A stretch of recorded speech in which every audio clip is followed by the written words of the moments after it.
Salut! Încălzire pentru ziua 11. Haideți să vedem ce facem astăzi. O mențiune. Nu am să pot să mai număr fiecare flotare pentru că asta mi afectează respirația, felul în care respir, felul în care gestionez efortul. Și lucrurile au devenit un pic cam complicate. Și am să număr doar la fiecare 10 repetări. Haideți să vedem cum funcționează lucrurile. 1,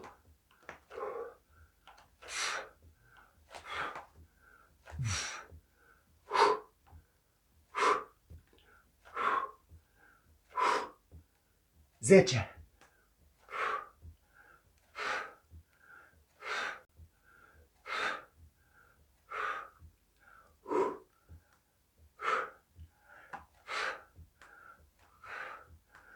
20,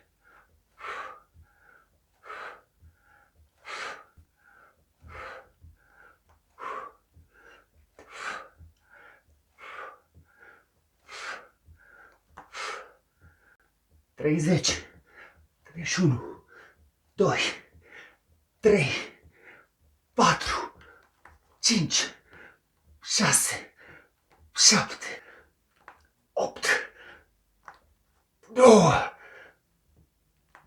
10. Asta este ce am reușit astăzi. 40. Am rămas la aceeași cifră. Perseverăm. Mergem înainte. Trebuie să reușim să depășim această barieră. Nu se poate altfel. La revedere!